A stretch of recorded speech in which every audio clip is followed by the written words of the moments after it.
Yo, what's up, Icon? I was just writing a freaking response, text message to one of my friends, and it turned into a whole big written thing. And I think I'm going to read it. I don't know what I'm gonna do with it. But let's see if I could do this in one shot. It actually turned out to be pretty long. Wings and weights. First 25 years of life, I was gathering the parts of the wings. The second half, I was assembling them. I finished construction on schedule and on time, December 31st, 2025. I closed the door and ended another chapter. The door is fairly sealed but not locked. It's important to emphasize they are not locked but closed tightly. I continued to visit for purposes different while the wings were under construction. While under construction, the doors were all wide open. Periods of calm, storms were often damaging the surface. The surface always looked intact. It's easy to keep the debris cleaned up. What loomed beneath the surface was a constant and consistent visceral undercurrent, braided with love and slammed with Jesus, a constant reminder of just not being good enough. Someone always was better. Comparison was part of the life force. The current required effort to navigate that only the strongest swimmers could survive. Languages needed to be learned because the pieces of the wings come from everywhere, physical, spiritual, emotional, and beyond the understanding of our current consciousness. Obviously, building wings is hard and requires strength and discipline. Now, 2025, the wings are complete and ready for takeoff.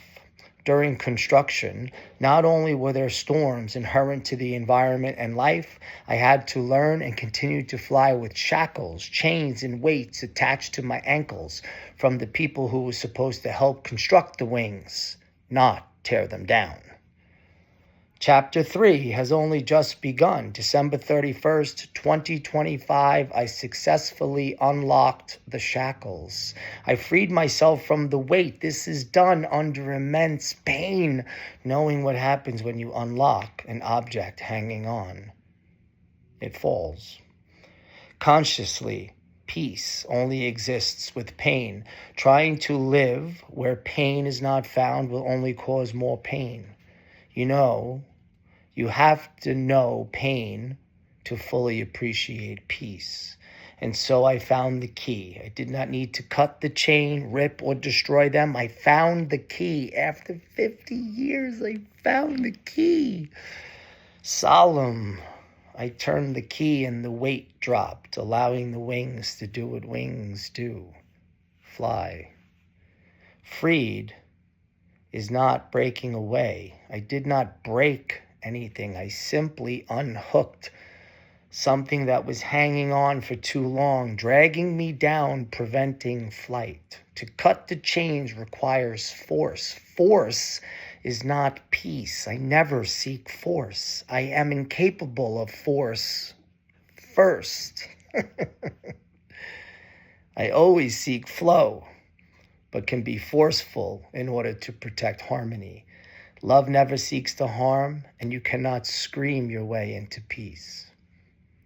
Wings and weights. People will either be part of your wing or shackle weighted, dragging you down. Everyone is there for a reason for you to learn from. It took me 50 years to find the key and peacefully turn it. Sadness is only a word used to try and explain. There was no force, therefore I have peace. Learn when the weights are there for too long or too much, and learn to be aware to free yourself. Ultimately, it's you who has to either cut the weights, find the key, or accept that it's there. You get to choose. All forms of weights are necessary until they are not, but a wing is always needed for flight. It's always light and always ready to lift you up. Pay attention to yourself. Are you a weight or a wing?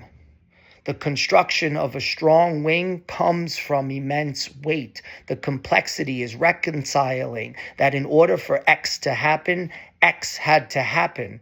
To be strong means you had to endure hard things. But only now, after time, can it be understood. Sadly, people still hold on to weights from a past time period, keeping them stuck in the past, trying to interact with the present. That person is the weight to people trying to live now. Past is a memory tool for growth. No pain exists there. Any pain you perceive is created in your head and not real, literally from your imagination. A powerful tool that often lies to us or inspires us. The past cannot interact with the present. It's supposed to be used to reveal and expose and explain who we became and are becoming, and understanding why we act and respond the way we do, not in judgment that implies feelings, but in the best attempts at objective memory to learn a rationale from X characteristic traits of who we are now. The pain of the trauma from the past is acknowledged by everyone with compassion when it happened. To imply there is still pain there now literally states you are living in that time period, making you stuck. The past cannot interact with the present. No different than the present predicting the future.